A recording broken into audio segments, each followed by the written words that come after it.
December. However, this will be subject to a checkpoint meeting with the Mayor's Office and other departments. I'm joined by GSD, who of course can discuss their experience with the system from Phase 1. Of course, we have Bureau of Contract Administration and BOE also in the audience, or discuss some of the metrics in the report. So we're open for any questions, whatever you'd like to discuss. Thank you. Yes, we can go ahead and turn it over to GSD. And colleagues, I meant to actually preface, thank you, Ted, and everyone for your participation in being here. So much of why this conversation is, I felt, very important is, as you mentioned, there's billions of dollars that we operate as a city, and having a functional contracting process is something that I obviously was very much spearheading while I was on the Board of Public Works and wanted to continue that conversation because I know there have been several gains that we have made in the refining of LA Bovin, the introduction of the Small Business Academy, and all of these efforts which are instrumental in helping to assure that we are doing a much better job of communicating what our process is, but we've also been in the process of refining it at the same time, working very closely with GSD and so many other agencies, working with the contract coordinators to make sure that we're mapping their work and understanding what that flow looks like, things that have not transpired in many years. So I appreciate you all coming to continue this conversation, and I know on a technical side, what's so important is making sure that we are making cost-effective decisions in how we move forward so that given all the demands that we have in this city to invest in technology, amongst this being one of the most important ones, that we're being very thoughtful as how we deploy these resources and that we're managing a very effective process. So I wanted to thank you in advance for coming here with the report, but more importantly, as we reflect on what steps we take going forward, I think it's really important for us to all be involved in this part of the conversation. So thank you, Ted, for opening it up, and we'll go to GST. As Ted indicated, my name is John Torgoda. I'm with General Services.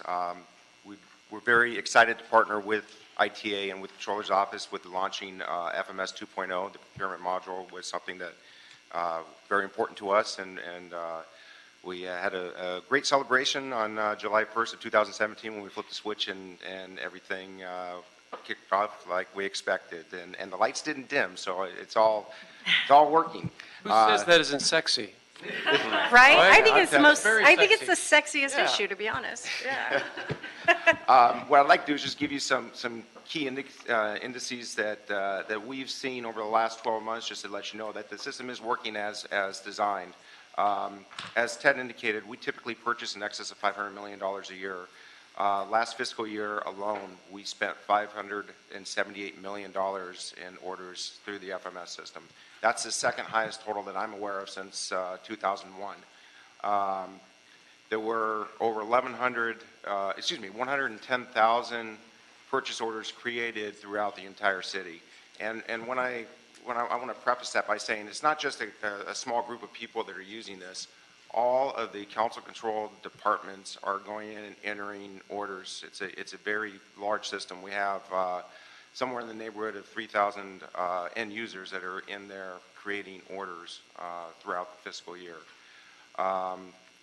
We also have about 3,000 vendors registered in the VSS system, the vendor self-service system, that responded to just under 1,500 online bids last year. So we not only are the city departments taking advantage of the efficiencies of the system, the vendors are taking advantage of being able to submit their bids online and not have to come downtown to physically submit a packet. And that online bid process is something that ITA is building on for the construction piece of the Phase 2. In terms of payments, we issued checks totaling $535 million last fiscal year. The number of invoices processed was about 150,000. We have a group of payment clerks that captured $1.1 million in early payment discounts, and that was direct savings to the city departments. I'm sorry, can you repeat that? How many? Sure. For the discount, you said... 1.1 million in early payment discounts. And those are savings that are passed back to the city departments that created the orders. That's sexy. See? I'm telling you, we get I'm telling excited you. about this stuff. It doesn't get better than that. We like this stuff. I was like, wait, can you repeat that again? Okay, yes, thank you, yeah. And we also have, General Services maintains 60 some odd warehouses throughout the city. We issued about $31 million worth of inventory from those 60 warehouses to city departments, so that enabled them to expeditiously get the materials they need to get out and repair the roads or do whatever services they're providing for the city. So I'm here to tell you that the system does work. We're very excited. Again, it was a long 3-year process to get to this point, but the benefits have far exceeded our expectations. Terrific, thank you very much. Yeah, no, see, GSD and ITA bringing the sexy back. Tell you. That's awesome. You can hashtag that. Thank you. So just, I guess we'll go ahead and start asking questions, and thank you. I mean, I know how much work has gone into this. I remember the bi-weekly meetings we would have in my office to help make sure that we were getting bobbing on track. And again, it was some of these very early and small investments that actually generated the most fruit. But in terms of the timing and the schedules between when the contracts are issued and just how they're getting paid out, how are we measuring in terms of what has been the decrease in time and turnaround for payments on average since the new system has rolled out in phase 1? Okay, so for phase 1, we focused on commodities, and, Right. and that's the only thing I can address. Right. And we had a then state-of-the-art procurement system that was what we called the supply management system, SMS.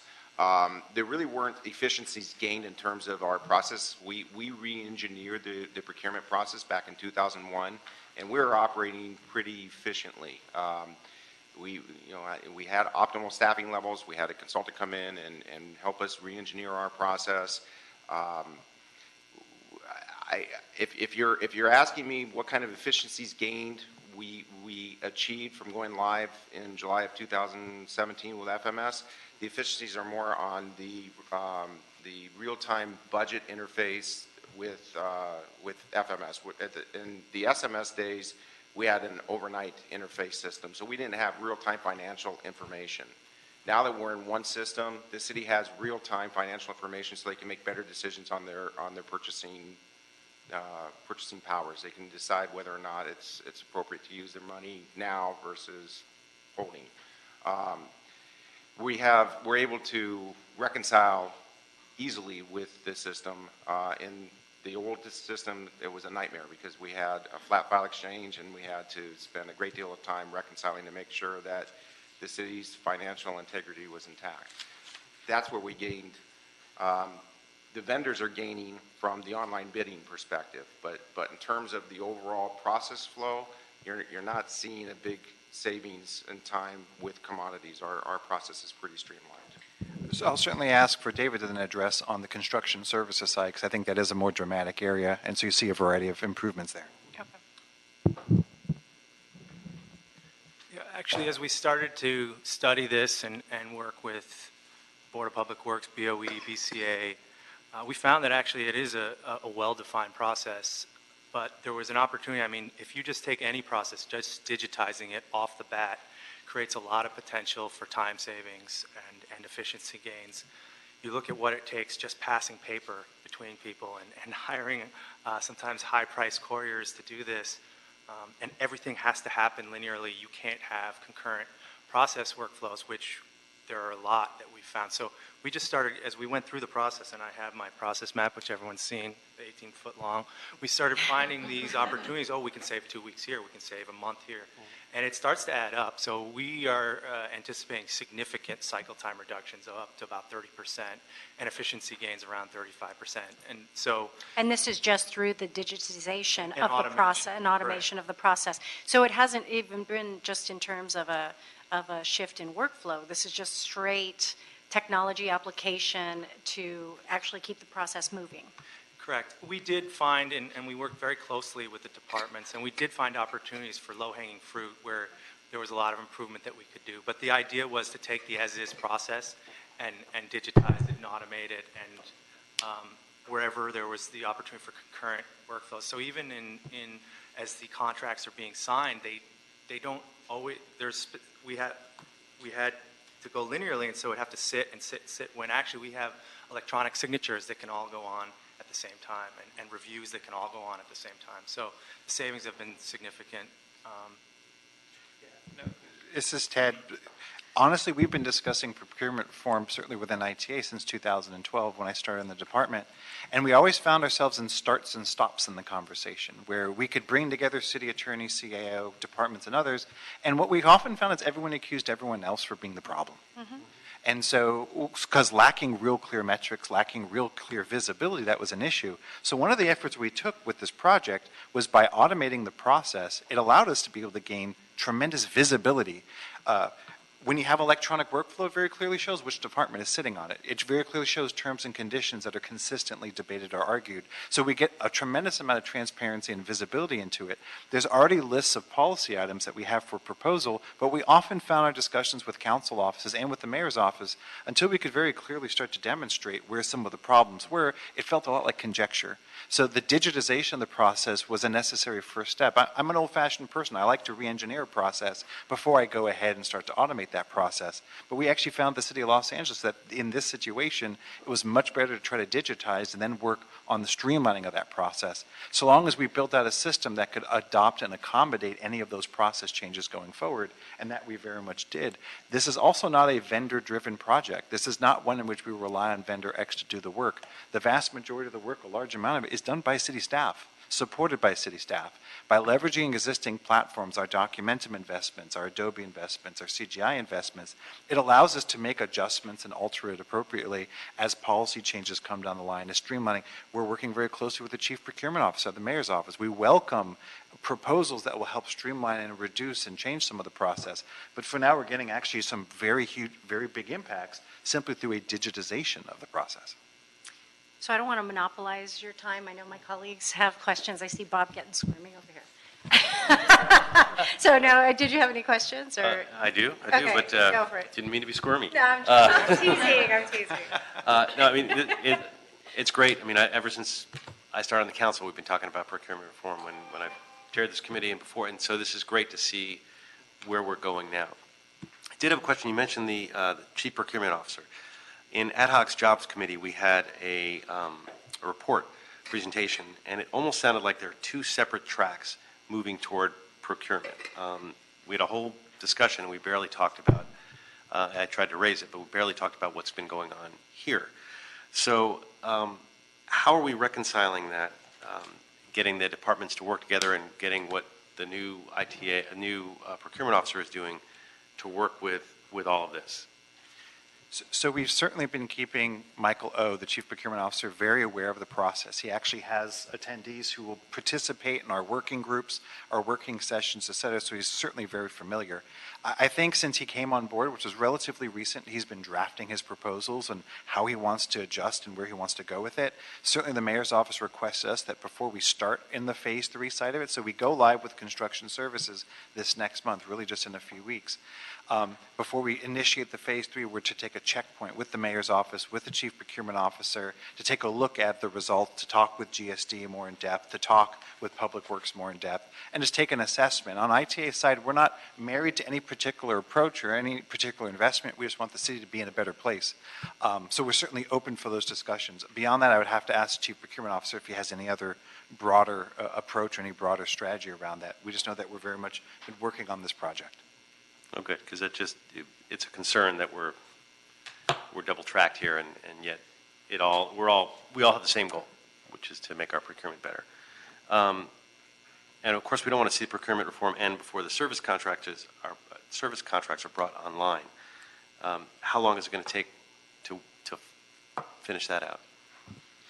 Well, one item I must mention, and I don't play the fiddle very often, and for those of you listening, I'm doing a fiddle motion. We requested $2.2 million in this budget to be able to finish that. We received $1 million, and that is a substantial amount of money. So one aspect for us when it comes to the Phase 3 is assessing what we could accomplish with the money this fiscal year. So certainly we don't have the funding to be able to finish that. And most of that money is not most of that money is to help pay for things like licenses. The fact that we have to have, 350, 400 people using these systems, so we have to pay for these subscriptions, et cetera. But let's say absent the funding conversation, David, what was the proposed timeline around the phase 3? So phase 2, we've done in a year, which has been, I always felt aggressive, but we fulfilled it, and we've run lean and we've run mean. But services is going to be a heavier lift, so it's going to take a little more than a year. But we're confident now, after having gone through this, that we can deliver on time on services. And yeah, we've already had conversations, and we've started doing some of the documentation process earlier on. We're not continuing forward on that until we have this pause in this conversation, but we had reached out to some of the top departments that we had identified in terms of variability of their service contracting process, and we start documenting it. Again, going back to this project, it really is so vital to any implementation that you document the as-is process, and you actually have the system diagrams and all of this. That's the solid foundation under which a system is designed. If you don't do that, it's to your own folly. So we started that. We feel very good about the next phase with services, but it will be more than a year, not significantly more, but it's just a slightly heavier lift. I think one thing that must be mentioned too is there's kind of the old joke when it comes to IT departments that there's no such thing as a technology project. There's people projects with technology. This conversation around services is very much a people and a departmental process conversation. What we've accomplished in phase 1 digitized it created a platform that does A, B, and C. What we've done now with phase 2 adds on E, F, and G. The remaining topic, one of the items that will be one of the most difficult on service contracts, is that we're truly discussing with 41 different city departments various different idiosyncrasies and differences within there. So as we're standardizing and digitizing, the work with the departments will actually take the lion's share of the work. The building out on the technology side is actually not the biggest investment when it comes to the time. One other question. With all the new vendors, or not the new vendors, but the vendors that are online, and we're getting the benefit of time and money savings, are we also seeing a benefit in terms of the diversity issue, and how are we tracking that? We do monitor that, and I could probably dig out some numbers for you, but it'll take me just a brief minute if you'd want me to. But I don't have. I guess I can report back. Generally, we have seen an increase in the participation of disadvantaged businesses, local businesses, so forth. I don't have the exact numbers here, but I can certainly provide that to you. Great. You get the basic answer, which is it is helping, and then of course we'd love to see the evidence of how that's progressing, because that was one of the other big benefits that we were hoping to come out of it. Right, and it does. The online bid portion does help us to streamline. We're turning around our bids in 45 to 60 days. So the technology is definitely improving things. Right. Well, I think, and I just have a question about the metrics, and just to play off of that, because I think those are some of the important measures of some of the areas that we want to actually achieve and demonstrate our progress. It's not just through the kind of the early cost savings. I think there's a number of areas where we can evaluate and how we measure the success of these rollouts, and I'd like you to speak to that in a minute. But I want to also give an opportunity to my colleague, Mr. O'Farrell, for any questions that he might have. But I want to talk to you about metrics and how we're measuring that. Thanks, Madam Chair. I'm less squirmy and more fidgety by nature. All right. No, I just have a question about savings. You mentioned $1.5 million in early payment savings. What did that look like prior to 2016? Any sense? Okay, so you're not going to like this answer, but I'll give it to you. That's right. We were capturing, let me go back a little earlier in the 2012 timeframe, we were capturing in excess of $4 million in early payment discounts. The game was that the city was so slow in paying that vendors would offer the payment discounts in order to win bids, knowing that the city wouldn't be able to pay timely.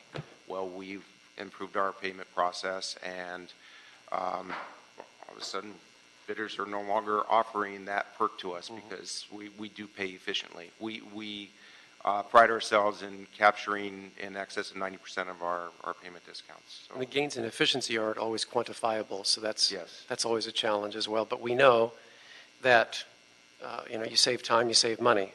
The more efficient you are, the less costly everything is overall. Correct. The benefits, and we would love to come back with a report that very clearly defines this for you, because the benefits are multifold. First of all, time is expensive, especially city time. The reality is, when we look at some of the estimates, we were looking at an average, and this came from the mayor's office, the O team, who provided it in one of the previous reports. When we looked at the average, we were looking at 432 days from initiation of contract to actually reward of contract. So first of all, it took that amount of time to be able to get a service started at the City of LA, which means that we're deferring huge benefits just in getting the work done. Secondly, when we start to map out the amount of time invested in it, there are people whose entire lives, for better or for worse, are invested in this very lengthy, very difficult process that we call procurement. If we were private sector, and we're not private sector, but if we were, they would never pay that many people to do that much work. So the reality is there's a tremendous savings in staff time, there's a tremendous savings in how much time is invested. The question before around diversity is an excellent one. One of the aspects that impacts our diversity is by creating a very complicated process, we start to basically filter out all sorts of vendors, small mom and pop shops or smaller businesses who would never go through such a difficult process to get a city bid. Our ability to streamline and simplify makes it so much easier for a business to compete. We get better vendor opportunities. They have an easier time competing for it. It's truly a win-win conversation. So we're more than willing to welcome a conversation where we start to identify those improvements. One of the difficulties we end up running into is we need some time. We get it in the commodities. We'll be getting on construction services, time to have the data so that we'll make sure our numbers are bona fide and real, and we're not just promising you all sorts of opportunities. That's kind of where the consequences of the economy and jobs also start interfacing with the slow pace of procurement. Correct. In the public sector. Yeah. Yes. Thank you. Thank you, Mr. O'Farrell. So actually, one of the questions that I wanted to ask as well is on the procurement on this conversation. I mean, just for me, it's a refresher on some of the things that I was apart from for about a year or so.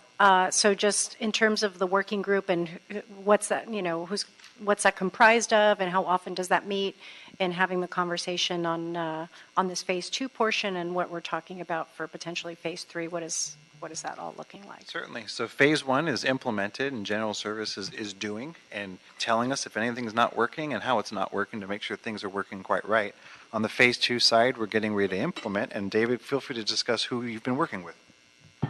Sure. Well, we've been working closely with GSD and the Controller's Office and all the stakeholders within those different systems to ensure that any changes that were made were going to work for both parties. And John's been an invaluable resource, actually, throughout all of this. And then we've been working very closely with the stakeholders who, along the construction contracting process, so it's the Board of Public Works, Contract Administration, BOE. Yeah, BOE. And we've also been working with some contractors to try to get feedback. You mentioned the diversity element, and we really see procurement as an economic development activity as well. And the more visibility we have in it, the more ability we have to control those various levers, the more ability that we'll have actually to make those programs successful. And when we speak with some of the smaller businesses, it is really difficult for them to go through this process, all the forms, and they run day jobs. They're out in the field. And we've already done some small things which Richard Pedroza could talk about to try to make their lives easier in terms of bidding for some projects. But that was a huge focus in making it easier for them and making sure that we got more contractors. And as we've talked about in the past, construction is such an important procurement category for minority businesses. So it's one that we really need to focus on to get more. There's dozens of opportunities where we discuss these improvements, some of which you'd say are just a no-brainer. One of them's written a report regarding YouTube. Bureau of Engineering was creating so many DVDs that they'd have to submit or send out. Vendors would have to request to receive that DVD. If you did not request the DVD, then you were many steps behind anyone else who was bidding on it. In addition, we had vendors who no longer had DVD viewing drives anymore. Such things aren't always offered with your computer. So they actually had to go out and find an extra drive or go to a library or somewhere to get this. And you know what solved this? It's a brilliant, innovative thing called YouTube, which is technology that's hardly new. But our ability to start to automate and push these items out as a part of this expanded process, it may come across as needless to say for the average person, but in a very complicated city with very complicated processes in which it seems as if you're taking 105 steps just to get to a finish line, our ability to drop it down 35+% and make things like that readily available. I remember discussing with John Reamer, I'm never one who wants to quote another general manager, but the statement that was made, and he can of course correct if I'm wrong, but this is true. Normally around the Board of Public Works on Wednesday mornings, you see people in the hallways rushing to submit their physical bids. Right. The former Public Works Commissioner can remind you of that. And the statement was, what do you mean they're no longer going to be standing around our hallways? And the answer is they're not. They could start to submit these online. They don't have to drive down, find parking. And the automation of that process, what it's going to do is, unfortunately, you have people that are manually trying to add up numbers and confirm numbers in the hallway minutes before they have to submit that bid. And they would oftentimes, just by one accidental slip of not carrying over a number, they would get tossed out of that process. So, this is an area, as you very well know, Ted. Ted and I worked very closely, and Joyce and just everybody on this issue because, particularly in the overhaul of Bavin, I want to commend you on, obviously phase one, I know how much was involved in phase one. This phase two, to be able to work on that and get it to this point in a year's time. We did Bavin, something that hadn't been touched in over 18 years since it was first launched and had some minor tweaks. We were able to deliver Bavin in 9 months. So, I just want to commend the staff for their work in exhibiting the leadership and just recognizing an opportunity that had long been talked about for decades. I'm not going to even say a few years. This is a conversation that dating back 20 years ago when I worked in the mayor's office. We talked about procurement reform. And, I'm grateful that I had an opportunity to work so closely with so many of you on an issue that, to me, is critically important to not just helping to facilitate an easier process for staff here in the city that has to touch all of these moving parts, but for the potential competitive nature of the contracting that we want to see in this city to help assure that we are getting the most competitive value for our taxpayer dollars, that we are seeking more diversity in participation in that process. And I also would be remiss to not recognize as well. I want to thank contract administration. I don't know if we got ConAd here or not, but ConAd, DWP, LAWA, and the Port for helping to create in parallel the Small Business Academy that has also been instrumental in making sure that we are instructing small businesses on these procurement opportunities, because frankly, even if we reform the system, not walking them through a step-by-step process to educate them and better prepare them so that they could navigate this process with ease, because and oftentimes it makes sense to us, it doesn't make sense to the outside world. That has been another important element of helping to assure that we are seeing the success with the technology application as well. So I want to thank everybody involved, because I know this is something that it has been a sexy issue for me for a long time. And I know for a lot of folks, it's one that has, obviously you've put a great deal of work into that. But the metrics are a very important way of us recognizing the value of the investments that we've made, and I think they're very nominal investments considering the output that we've gotten. I'm really pleased with a lot of these numbers, but I do want to see a report back, and so that we have the concrete metrics of how we are evaluating, because, given all of the conversations around how we expend resources in the city and all the different investments we're making in technology in a variety of areas because of cybersecurity threats and all of these other things, we always have to measure and kind of look at the cost-benefit analysis of how we invest in different platforms or different efforts going forward. So I really want to make sure that we have a very thoughtful conversation around that as well. Certainly, with our procurement reform and technology working group, we wanted to identify very early on who our customer was, and the reality is there was multiple. So we created a little slogan for the project. First of all, we wanted to go ahead and automate the system for city departments, so they have less labor, less error, and a more automated process. For businesses, though, we wanted to simplify the process, something that's easier to understand, that reminds them when they're missing something, and that walks them through them. Very different group of customers with a very different need. But when it came to city management, we wanted to metricize the process. And yes, that is truly a word, to metricize it. But it's right to your point, it's to provide insight and visibility. Where are holdups? What are the issues that constantly run to problems? How much have we increased? Have we decreased? And so it's having full transparency. One of the items that we failed to mention, we're always aware of the ethics conversation, right? You have to provide extensive ethics reporting. The process that we're discussing actually provides automated ethics reporting, in addition to all the other benefits that they have in there, because you can very quickly show who has bid on what contract and when, and generate reports off of that. Something that we don't have today, and every department is putting spreadsheets together to do that. Another area in which we're spending a lot of time and a lot of money that we then go ahead and swallow up in the part of this process. Thank you for reminding me about that. Ethics, I know, had also been allocated a significant chunk of money to develop a parallel system again, and we talked about if this system worked, what the cost savings would be on that front as well. So thank you for reminding me about that, because that's another part of this conversation that we just have to be cognizant of. So, so phase 2, we're on track still for November for that to go live. November 1st? Terrific. Early November. And I would also suggest, because I'm guessing there's a lot of contract coordinators that are much happier, that would be part of our metric. In terms of, I remember the kind of some of the frustrations of, again, the individuals who are constantly, in terms of our workforce, that is our most precious commodity here in the city of Los Angeles, and that human resource is really important. So I think, incorporating that as part of our metric as well is important. And actually, we prepared a report early on, and we cited that. That is absolutely important. So when you remove some of those rote manual processes, there's been actually a lot of research that suggests how frustrating those can be and how they lead to dissatisfaction with the job.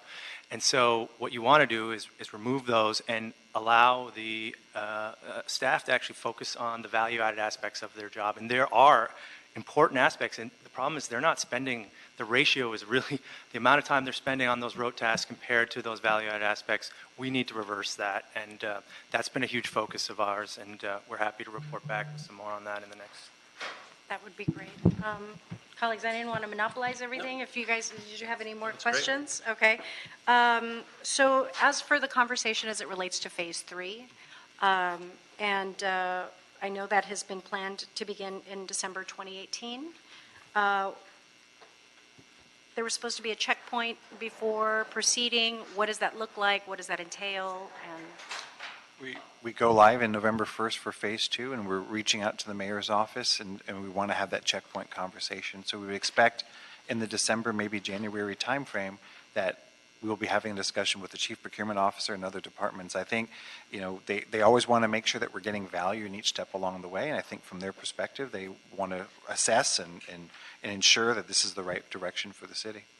well, I think just in the context of all the variety of technology projects that we're investing in and trying to help prioritize, I really would appreciate this committee and my office being involved in helping to be part of that conversation, particularly given the expertise and the involvement that we've had thus far. I think it's really an important part of the larger conversation so that we make sure that we're not missing anything as well.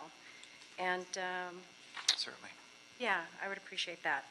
And I think with that, I want to, again, I thank you all. I want to thank you all for being here.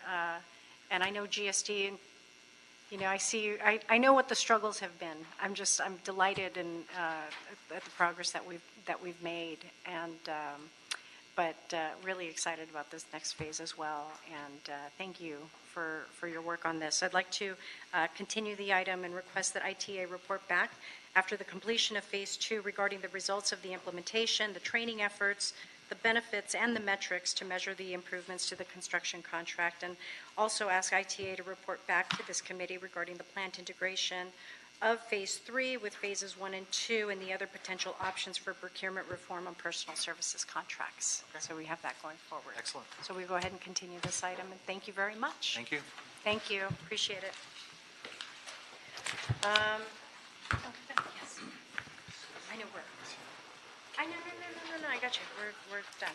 So with that, for item number 10. Item number 10. Item number 10, CAO report relative to authorizing the general manager of the ITA to execute amendment number 2 to contract C-124658 with CGI Technologies and Solutions, Inc. for Phase 2 construction contracts of the city's procurement reform project. Good afternoon, Trina Unziker, Office of the CAO. Our office is recommending that ITA execute Amendment Number 2 to a contract with CGI Technologies and Solutions. That contract is going to, actually the amendment is going to increase the amount of the contract by about $1 million. And it would also extend the life of the contract by an additional 2 years. That would be through August of 2020. The purpose of the amendment is to provide, on the same subject as item number 9, for the automation of construction contracts, or what was referred to as Phase 2 previously. If this amendment is approved, ITA would be required to ensure verification of CGI's insurance documentation prior to the execution of the amendment. We're also recommending that ITA have authority to execute additional amendments to this contract in the event of a company name change, as long as any resulting new company agrees to the same terms and conditions of the existing contract.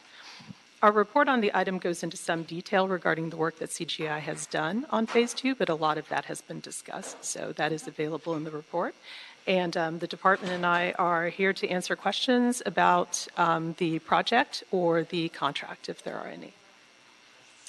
No, I mean, I think, we covered, I think, a great deal, but if you have any questions, Mr. I think we covered it. I think we covered it, and again, I'm satisfied.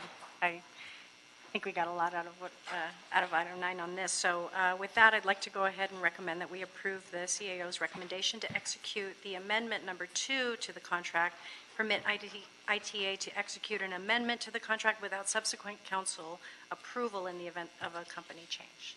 And so without any and you said you would do the verification on the insurance documentation? Right. That's correct. Okay. So without objection, that'll be approved. Thank you you very much. And so, does that clear the desk? That clears the desk. Thank you very much. We're adjourned.